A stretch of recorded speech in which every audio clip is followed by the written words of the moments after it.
Yo, welcome to another episode of Times Square Kung Fu. I am your host, Frankie Balboa, aka the Shogun Supreme, man. Y'all know that deal, y'all know the vibes, man. What's the vibes for today, man? We're gonna be talking about the 1993 underrated Category 3 film, Women on the Wrong, starring Tamara and Farini Chung in this film, B. Like, yo, I'm telling you right now, man, this film is a certified banger, man. It is, yo, this film is definitely wild, man. And I'm going to talk more about it in a few. All right, man? You already know. Peace. Before I get into the movie, I'd like to announce that I'm promoting a giveaway by Gian Galang. He has an upcoming show in LA hosted by Gallery Nucleus on May 14th all the way through the 29th, man. And yo, this guy's art is a banger. And what is the giveaway? He's giving away a signed copy of the Bruce Lee collection by Criterion.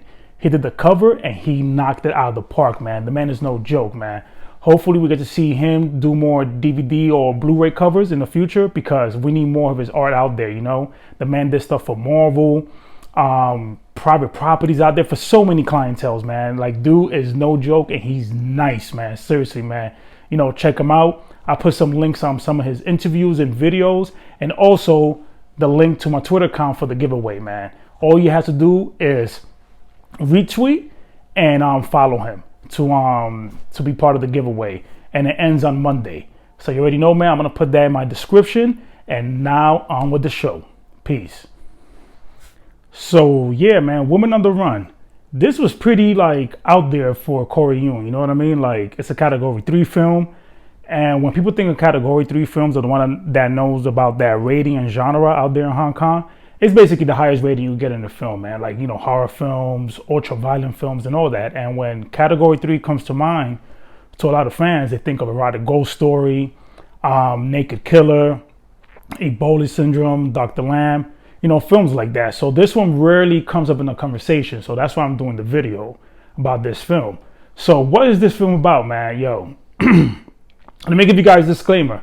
There's a grimy, and I mean grimy, rape scene in this film. It lasts like about a minute or two, man, and it's like towards like I say 40 minutes into the film, something like that, man. But a lot of grimy stuff happened in this film. This film is not for everyone. So letting you know right now, man, like the rape scene in this thing is pretty grimy, man. You know what I mean? So with that out of the way, yeah. So this film, you have, you know, Tamara playing, you know, a very bubbly young woman who loves competing in Kung Fu since a young age, man. And, you know, she's doing her thing. She wins her competition. And she meets, you know, her boyfriend when she gets older, when she's like 17 or so. You know what I mean? Probably a little bit before that. But she meets a boyfriend who promises her all these great dreams and everything, going to one of the main cities in China. But little does she know, man, yo, homeboy did her dirty, bro. He G'd her up, man. He did his thing. He, you know, he piped it out, whatever. And, you know, got her all lovey-dovey, man. You know what I mean? So once she's in the main city in China, she thinks she's going to be a star, working like, you know, like in a restaurant, all that. Nah, fam. Nah, homie. He zoo you up, man. He pimped her the hell out, man. Got on drugs and all that, man. You know, and she's 17, man. So he's pimping her out, man. And it's funny. And this, what I'm about to explain right now, happens in the beginning of the film. So she's in this motel or hotel, you know what I mean? And he gets a client, right? So, you know, he does his thing, whatever, and out of nowhere, homeboy is just sunning her for no reason, sunning her, and he sees her trophy when she won in the competition, and yo, out of nowhere, homeboy is just cracking jokes like, yo, my man, your Kung Fu is whatever, blah, blah, blah. He pisses on her trophy. What happens next? Yo, it is wild, man. Yo, she starts fighting homeboy butt naked, putting the business on him, like for real, man, like no joke, man. She's going ham. Mind you, she's 17. You know what I mean? So she's going in, yada, yada, yada, right? So while all this is going on, you know, her boyfriend, aka her pimp, basically, you know what I mean? It's tight, whatever, you know what I mean? She's like, nah, I love you, all this other, you know, blase, man. She's like, hell, you know what? F that, man. So they get in a scuffle out there and everything. And she ends up killing, you know what I mean? She ends up killing homeboy, you know what I mean? Not intentionally, but it just freaking happens. So, you know, while that's going on, you have another arc going on with this cop. played by Farina, right? And again, I like to say that both of these actresses had a great chemistry throughout the whole film. I wish we got more films with both of them because they were amazing. And what's wild about this film is that you got homegirl who's a kung fu expert who also is an addict, and then you got the cop going through a similar situation with her love arc. But you got shorty hooked on drugs, right? So yo, my man, let me tell you guys something. When I mean this film is wild, it is wild. And before I get to the wild scene, man, I'm going to mention one thing, man, and get this out of the way. The action in this film, yo, ridiculous. If anybody knows anything about Criterion, man, the dude's action is no joke, and he changed the game during the 80s.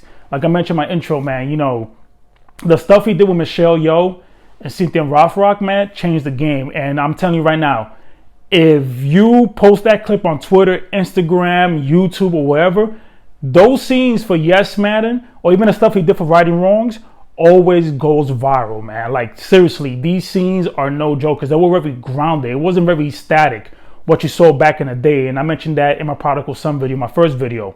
How stuff was very robotic, stiff, looked like a dance sequence. But in this movie, they go, they go in, and most of Criterion films, they go super in, especially when he undercranks the action, where it looks very, the velocity is just high pace, but not crazy like the way Wu Ping does his films, But yeah, the action, man, yo, is so freaking good, man. The impact, the intensity, all that jazz. You know what I'm saying? But there's one scene in particular that I was just like, yo, this movie doesn't.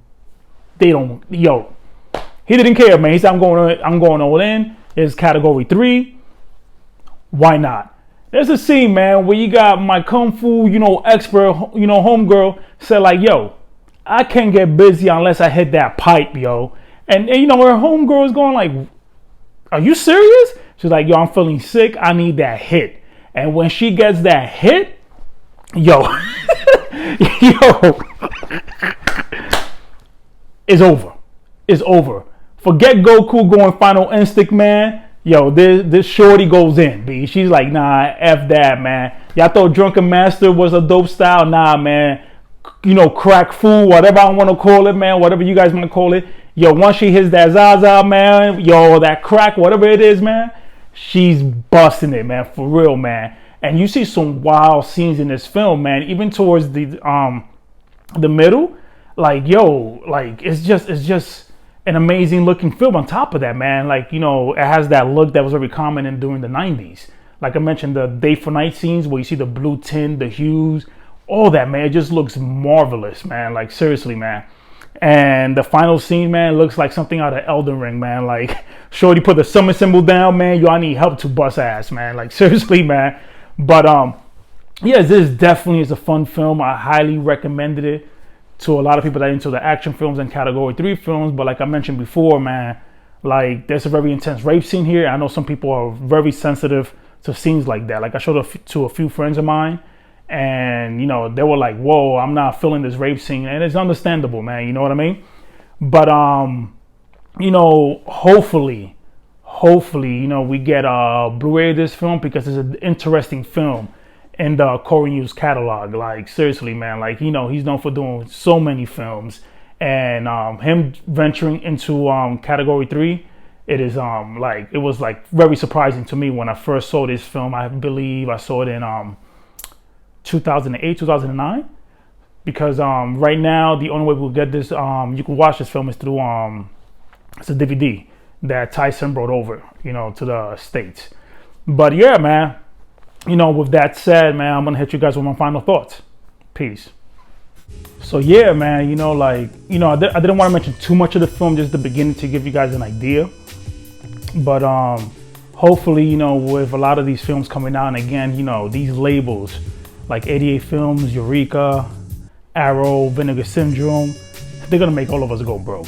But one of the directors that definitely needs shine. A lot of his films need to be remastered, especially how notable he is Criterion catalog, man. I know we're getting Righting Wrongs soon, but we definitely need Yes Madam. You know, Miramax is holding that film real tight. Like the only way you can watch that film if you pay like up the wazoo for the Hong Kong Legends DVD, or you could get a digital from Amazon Video. They have it up for rent and for buy. It's like $20 digital. iTunes had it for like $8, but it got dislisted. You know, license issues. I don't know. But you know, Corey, you know, he ventured into American films like The Transporter, and yeah, man, we need more of his films, man. Like with, you know, and definitely like I mentioned already, I mean, you know, with Yes Madam, you know, he did So Close, man, which is a freaking amazing film. He did some people love this film. I love it too. He did the live action Dead or Alive film. He did No Retreat, No Surrender. So he is a notable director that needs a lot of love, and you know, his films needs to be remastered and all that. So yeah, man, like, you know, we need his films, man. Especially, yo, how can I forget, man? We need She Shoots Straight, man. I should definitely do a video about that film. That film is wild. It is wild, and you have one of the best stunts and choreography you've seen in girls with guns genre, man. Like seriously, hands down, man. It's one of the most requested films I've seen on the internet, you know. So we definitely need She Shoots Straight, you know, like remaster. Like I know you could buy the film digital in some of the storefronts in Asia on iTunes for She Shoots Straight, and the streaming service is in America as well. What is it? IQIYE? I can't pronounce it, but they have it up for streaming. And I'm gonna do a review on the streaming service. Actually, I'm gonna do reviews on all the streaming services out there, man, because you guys need to know what's out there with, like, you know, with Haya in the North America. Terracotta in the UK have a streaming service out there, because this is a good way to get into the genre and also rent these films before you go out of your way and purchase them. So I'm gonna do a breakdown of all the streaming services out and available in every region, and because it's helpful for everybody, and it's also a good way to get into the genre, you know. So yeah, man, with that said, like, share, subscribe, and you already know, man. Until the next one, peace.